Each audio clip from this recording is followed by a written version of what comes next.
Alright y'all, this is a quick tutorial on how to remove a broken PCV valve. There's the evidence right there. Out of your 2019 Toyota Tacoma,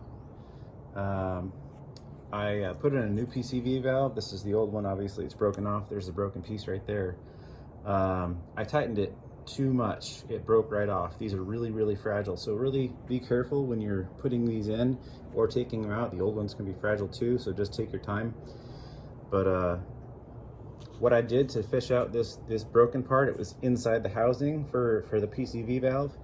I couldn't get it out. I didn't know how to get it out. I was getting really frustrated. Thought I was going to have to go to the dealership or a mechanic to get it taken out.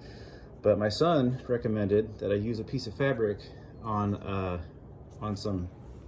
screwdriver.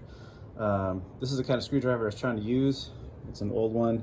It's got a square handle, so I wouldn't be able to put like a ratchet or attachment on there like this.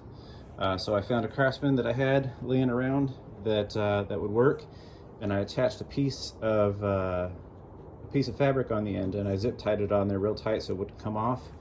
What I did was I just took this attachment here for my ratchet set. I attached it onto my Craftsman here, and then I used a long extension to get a little bit more torque. Put the extension on to the ratchet here, came right out.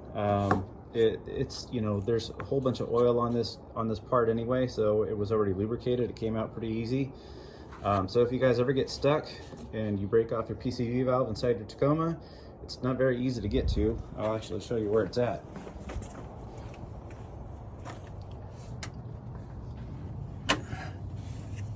You can't really see it right here right now, but it's underneath this piece. There's a little bolt that you got to take out to pull that piece up. Some people might tell you to take this part. They'll tell you to take this bolt, and there's one down there. They'll tell you to loosen that to swing this out of the way so you can get this up out of the way to take out your PCV valve. You don't need to do that. All you have to do is loosen the bolt right there. Once you loosen that bolt, this piece will flip up out of the way. Your PCV valve is right down there. You can see the tube going to the PCV valve is right here.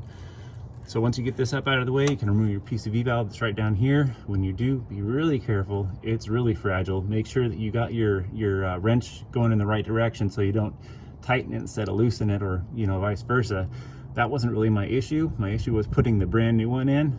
I over tightened it and it snapped right off inside the housing in here.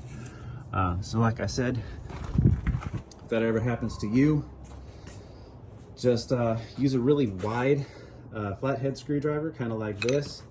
This one's a little bit smaller diameter. Let's see if I can take this off and show you. Yeah, it's a little smaller diameter. Just wrap that towel around there with a zip tie, enough to grab this broken piece right here, and just slip it in there. What I did was I just I took the screwdriver into the broken area. I just stuck it in there. This is too small. It won't fit in there all by itself. You need something a little bit bigger. So this towel grabbed it real nice, and so yeah, I just kept screwing and screwing. I felt it give, and I just took the rest out by hand. It just unscrewed, came out. Put the old one back in for now. The old one's actually still in pretty good shape. I thought it was going to be bad. Turned out that it's still halfway decent. I did order a new one. Gonna put in a new one. I'm gonna be a lot more careful this time. I hope this helps you guys.